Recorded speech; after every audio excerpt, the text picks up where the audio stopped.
Welcome to Ronkonkoma, Long Island, New York. I am the Mets head, talking all things New York Mets. Finally, the Mets have got a number one pitcher.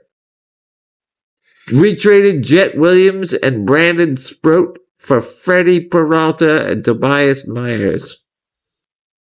Freddie Peralta, the 29-year-old starting right-hand pitcher from the Dominican Republic, has a career 70-42 record, a 3.59 ERA, and 1,200 strikeouts.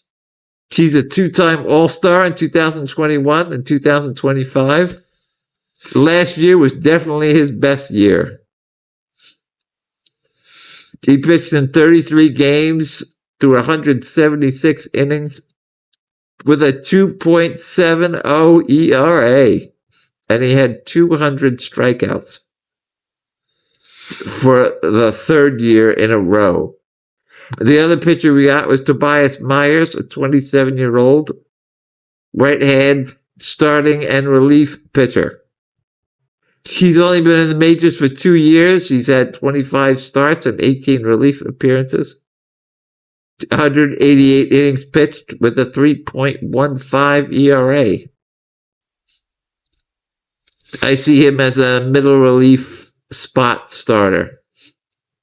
It gives the Mets an option to start Noah McLean in AAA to save years and money on his contract for the future. I look at our starting rotation as being Peralta, Manaea, Senga, Peterson, then McLean if he's up, followed by Holmes, probably Tobias Myers, and then Tyler McGill is going to be out for quite a while, but he'll return at some point. I see a lot of people saying like McLean's a number 2 starter. That's silly. She hasn't had much experience in the major leagues. And you also have 4 guys that have a lot of experience and success in the major leagues. Those guys will come first. Peralta, Manaea, Senga, Peterson. They traded Jett Williams, who is considered by the MLB to be the 51st best prospect in baseball, and Brandon SPROAT, who's considered the 100th best prospect in Major League Baseball. They still have McLean, who's listed at number 6, Bench, who's 16. Noah Tong listed at 48, and A.J. Ewing at 97. So even though they traded 2 of the top 100 prospects, they still have 4 others. I thought Brandon SPROAT looked much better than Jonah Tong at the end of the season. I'm surprised that he's 52 spots behind him in the prospects list. I was looking forward to Jett taking over at second base or playing in the outfield this season or next.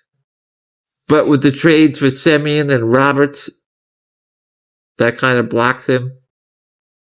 And also Carson Benj is considered a better prospect. That also blocks him in the outfield. I believe also, to a lesser extent, Beatty and Mauricio are blocking his path to the major leagues.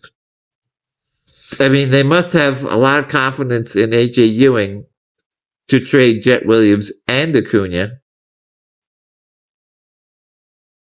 I mean, with an aging second baseman, you're going to want to have someone that can play second base. Maybe they're thinking that Beatty might be that person also.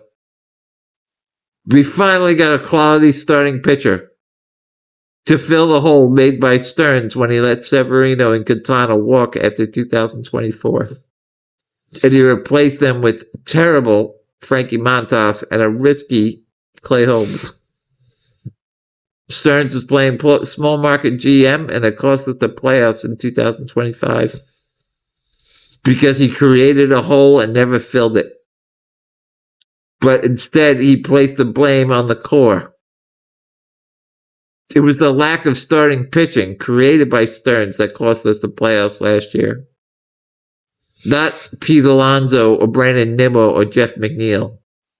Maybe now Stearns is getting his head together after this terrible start of an offseason, and he had to make up for it with all these moves he's made.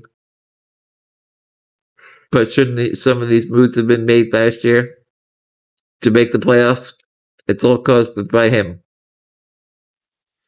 But I hope now, with this addition of Peralta, that we have a chance to make the playoffs. I think this was a really good trade for the Mets. They needed a number one starter, and they traded prospects to get him. And we still have plenty of prospects left. If you'd like to hear more of my opinions about the METS'HEAD, tune in next time. Until then, I'm Juan Gan.